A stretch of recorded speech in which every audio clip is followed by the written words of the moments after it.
I'm just very nervous that I'm going to start crying any minute, because the minute we start talking about my sister... It's okay to cry. Okay, I have to come and sit.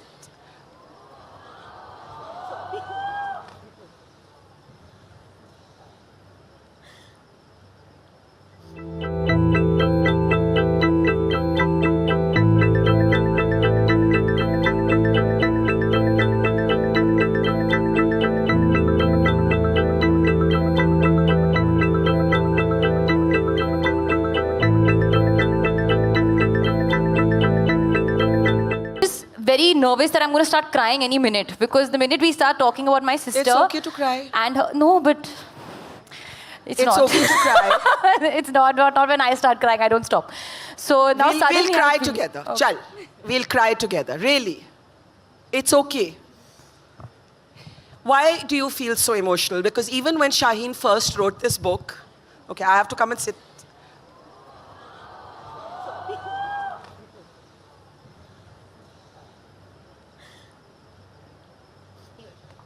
You need to tell this audience why you're feeling the way you're feeling, because I know that when Shaheen first went public with her battle with depression, you cried then too. And it did something inside you, and you felt like you didn't know, you hadn't noticed, you didn't understand. And I think that's what makes you cry. I guess the thing is that I just feel, I feel extremely proud. There's this feeling of feeling extremely proud, heartbroken, and overjoyed at the same time. It's contradictory, many emotions. Exactly. Because even though I've lived with my sister for my whole life, that's 26 years, I only understood Barkha after reading her book what she was really going through.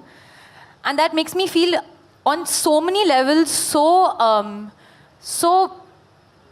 as in, I mean, I would not use the word ashamed, but I feel so terrible as a sister. Like, I feel like I didn't put myself out there enough to understand her, to think about what she must be going through. And also what makes me really... emotional. Makes me very emotional is because I've really always believed that she's the most brilliant person in my family.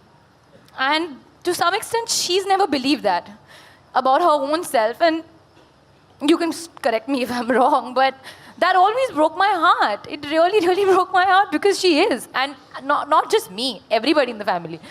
Like when Shaheen walks into the room, we're like, oh, you know, the star is here, the shining star is here, because she genuinely, with her mind, with her, you know, her emotional quotient, the ability she has, the way she makes you feel, it's of another extreme. And how did you reach that point of strength? Because it takes strength to write this book. The book is with me. Please read it. Please pick up a copy if you haven't. It's called I've Never Been Unhappier. And it's really a brave and moving book, really. Thank you, thank you. I honestly, again, I also struggle with people calling it brave or No, courageous. it is brave. You may struggle with it, but accept the fact that very few people would write about their lives with absolute emotional transparency. And if you don't want to call that brave, then let me call it brave. Fine. Okay, I'll take that.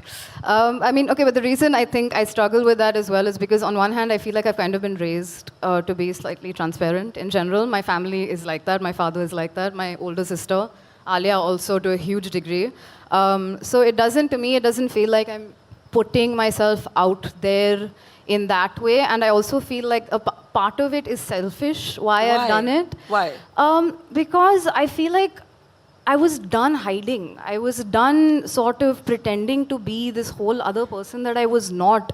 Walking into a room and pretending that I have it all together, like even walking out here right now, I was like, Alia, tell them I'm scared. Because I feel like for me, that's the most important thing. I'm done trying to come out here and pretend, you know, I'm so used to this and I know how I don't. And so it is partly selfish because I was done. So for me, this is slightly kind of forcing myself out into the open and dealing with my insecurities and sort of laying them all out on the table. And I read a really lovely line somewhere which basically said that when you're ashamed, you can't tell your story. And telling your story is the foundation of identity.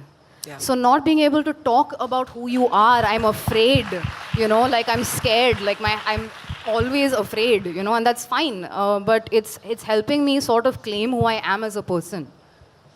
Alia, your elder sister says you don't have to feel the way you do, but I actually understand what you're feeling. You're feeling like maybe I could have made her feel better. Maybe when she didn't want to go out for dinner, I could have stayed back and spent that evening with her.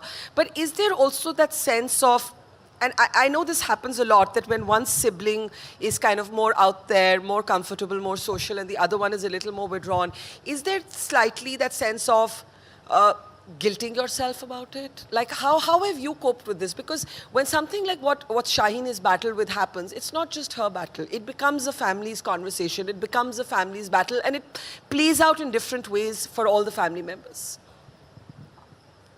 Well, yeah, I think to a certain extent, even though I want to, like, for example, today we were coming here and we do a photo shoot.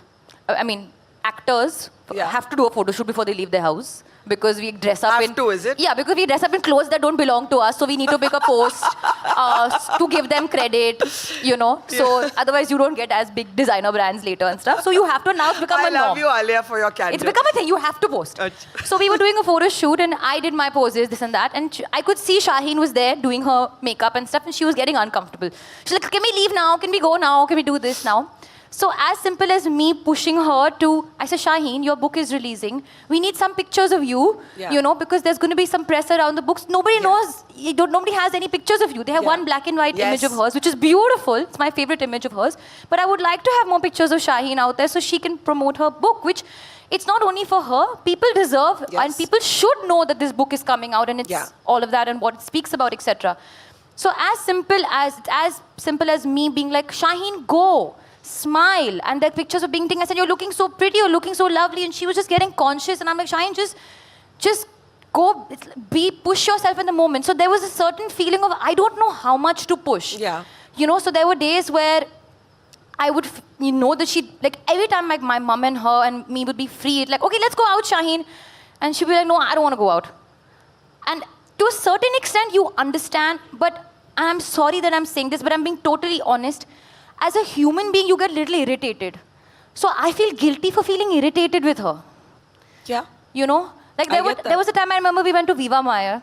There's this like spa in Austria where you go to lose weight.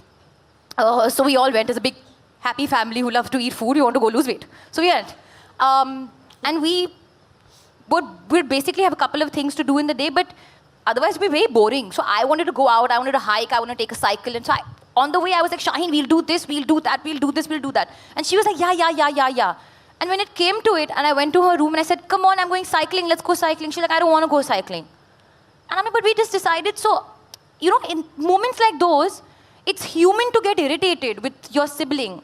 Which is okay. I don't think she wants to be treated with kid gloves. I don't think so either, but you know, when I read the book, and also to a certain extent, I also have those days when I'm like, I don't know whether I can say this, but PMSing. Of course you can say it. Yeah, right? It's we the women. Yeah. We can bloody well say PMSing. So I also have those days when I'm like PMSing, where like I don't want to meet anybody and I'm like, everybody hates me and I'm just like the worst person in the world. And like, you know, all those things. Everything's really dramatic at those times. And I've had those moments with her and I go and she lets me cry. She lets me be.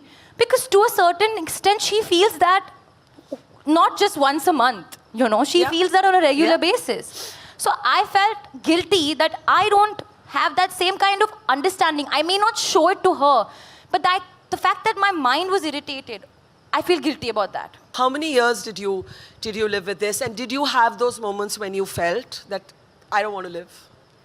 So it's been 20 years now. For me, depression is chronic.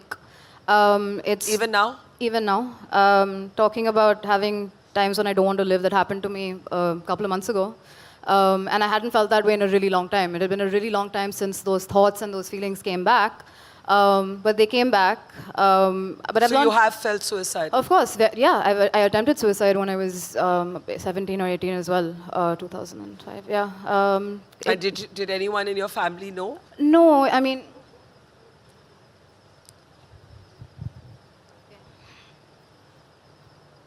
This is a difficult conversation, and I'm just so grateful to these sisters for being willing to have it.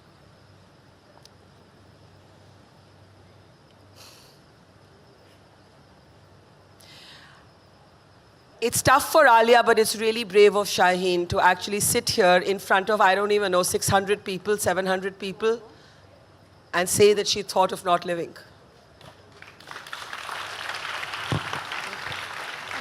Alia, did Shaheen's experience and living with it change your understanding of something that you may not have even thought about?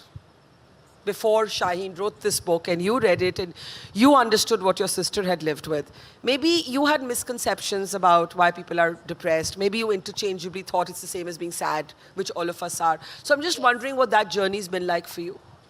Yeah, it definitely changed my the way I looked at people feeling depression, anxiety as well. I have actually come out and spoken about days where I also feel like I was feeling this inexplainable low, which even still now I'm still not understanding. I keep discussing it with her. Like, I don't know, I'm not sure. But again, I may relate it to a monthly feeling or whatever, hormones, etc. But now when I feel that way, what I know is that it's okay to say, like it happened to me recently where I was having a bad day and I called up my manager and I said, listen, I'm having a bad day. Can we cancel this meetings and can we tell them that Alia's not feeling good? She's feeling low.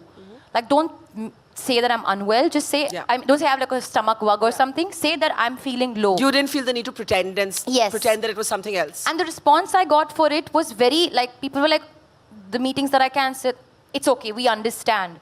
So there is a certain waking up to it.